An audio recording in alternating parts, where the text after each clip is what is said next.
ತೇಜ್ ಪ್ರಭು ನ್ಯೂಸ್ಗೆ ಸ್ವಾಗತ.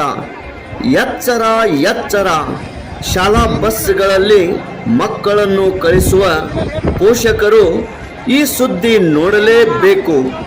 ನಮಸ್ಕಾರ ವೀಕ್ಷಕರೇ, ಕರ್ನಾಟಕದಲ್ಲಿ ಶಿಕ್ಷಕರ ದಿನಾಚರಣೆ ದಿನವೇ ದೊಡ್ಡ ಆಘಾತ.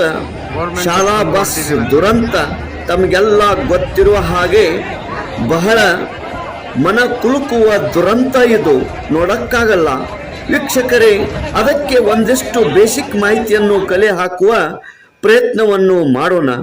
ಶಾಲಾ ವಾಹನಗಳಿಗೆ ಏನೆಲ್ಲ ರೂಲ್ಸ್ಗಳಿವೆ, ಯಾವೆಲ್ಲ ವಿಚಾರಗಳನ್ನು ಶಾಲೆಯವರು ಮೈಂಡ್ನಲ್ಲಿ ಇಟ್ಟುಕೊಂಡಿರಬೇಕು, ಪೋಷಕರು ಯಾವ ವಿಚಾರವನ್ನು ಮೈಂಡ್ನಲ್ಲಿ ಇಟ್ಟುಕೊಂಡು ಇರಬೇಕು, ಶಾಲಾ ವಾಹನಗಳು ಯಾವ ನಿಯಮಗಳನ್ನು ಫಾಲೋ ಮಾಡಬೇಕು, ಇವೆಲ್ಲ ನಾವು ಕ್ವಿಕ್ ಆಗಿ ಅರ್ಥ ಮಾಡಿಕೊಳ್ಳುತ್ತಾ ಹೋಗೋಣ.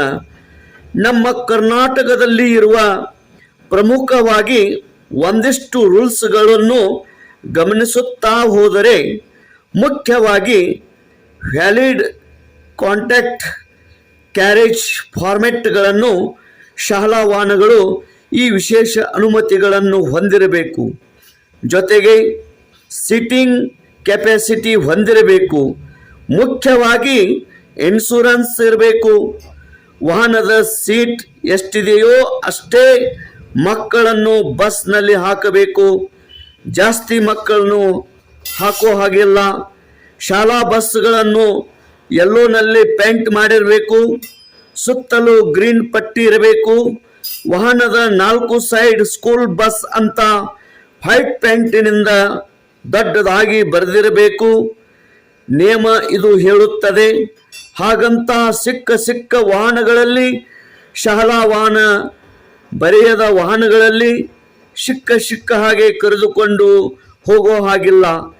ಜೊತೆಗೆ ಸ್ಕೂಲ್ ಬಸ್ನಲ್ಲಿ ಕಡ್ಡಾಯವಾಗಿ ಫಸ್ಟ್ ಏಡ್ ಕಿಟ್ ಇರಬೇಕು. ಫೈರ್ ಕಿಟ್, ಬೆಂಕಿ ನಂದಿಸುವ ಉಪಕರಣ ಇರಬೇಕು. ಜೊತೆಗೆ ಡೋರ್ ಲಾಕ್ಗಳು ಗಟ್ಟಿಮುಟ್ಟಾಗಿ ಸರಿಯಾಗಿ ಕೆಲಸ ಮಾಡುತ್ತಿರಬೇಕು.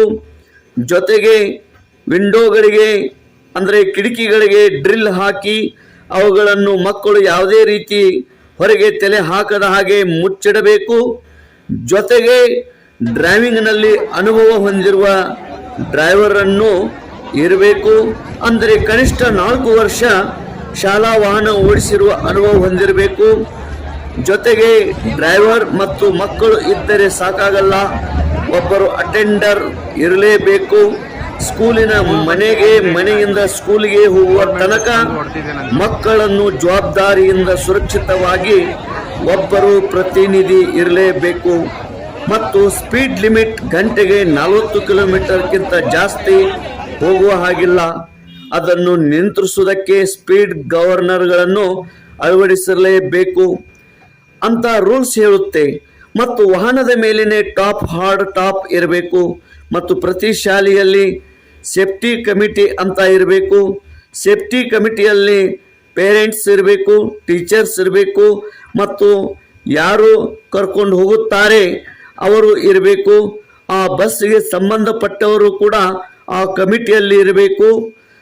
ಈ ಕಮಿಟಿ ಎಲ್ಲ ರೂಲ್ಸ್ ಫಾಲೋ ಆಗುತ್ತಿದೆ ಅಂತ ಚೆಕ್ ಮಾಡುತ್ತಾ ಇರಬೇಕು ಎಂದು ಕರ್ನಾಟಕ ನಿಯಮಗಳು ಇರುತ್ತವೆ. ಜೊತೆಗೆ ಮಕ್ಕಳು ಕೂಡ ಗೈಡ್ಲೈನ್ಸ್ ಮಕ್ಕಳಿಗೆ ಕೂಡ ಇರುತ್ತೆ. ಆ ಗೈಡ್ಲೈನ್ಸ್ ಅನ್ನು ಸ್ಪಷ್ಟವಾಗಿ ಅರ್ಥ ಮಾಡಿಸಬೇಕಾಗುತ್ತದೆ. ಮುಖ್ಯವಾಗಿ ಮಕ್ಕಳು ಶಿಸ್ತಿನಿಂದ ವಾಹನದಲ್ಲಿ ಕುಳಿತಿರಬೇಕು. ಶಾಲಾ ವಾಹನಗಳ ಚಾಲಕರು ಅತ್ಯಂತ ಜಾಗರೂಕತೆಯಿಂದ ವಾಹನ ಚಲಾಯಿಸುವ ಮೂಲಕ ಮುಂದೆ ಇಂತಹ ದುರ್ಘಟನೆಗಳು ಸಂಭವಿಸದಂತೆ ಎಚ್ಚರ ವಹಿಸಬೇಕಿದೆ. ಹಾಗೆ ಶಾಲೆ ಬಿಡುವ ಪ್ರಾರಂಭದ ಸಮಯದಲ್ಲಿ ರಸ್ತೆಯಲ್ಲಿ bike, auto, car, bus, lorry ಚಾಲಕರು ಜಾಗೃತರಾಗಿ ವಾಹನ ಚಲಾಯಿಸಬೇಕು. ಇತ್ತ ಕಡೆ RTO ಅಧಿಕಾರಿಗಳು, ಕ್ಷೇತ್ರ ಶಿಕ್ಷಣ ಅಧಿಕಾರಿಗಳು, ಉಪನಿರ್ದೇಶಕರ ಸಂಬಂಧಪಟ್ಟ ಅಧಿಕಾರಿಗಳು ಈ ವಾಹನಗಳನ್ನು ಮೇಲಿಂದ ಮೇಲೆ ತಪಾಸಣೆ ಮಾಡುತ್ತಾ ಇರಬೇಕು. RTOಗಳು ಏಜೆಂಟರ ಮಾತು ಕೇಳಿ ಈ ನಿಯಮಗಳನ್ನು ಬ್ರೇಕ್ ಮಾಡಬಾರದು. ಮೇಲಿಂದ ಮೇಲೆ ಚೆಕ್ ಮಾಡುತ್ತಾ ಕ್ರಮ ಕೈಗೊಳ್ಳಬೇಕು. ಎಚ್ಚರ ಪೋಷಕರೇ, ಎಚ್ಚರ.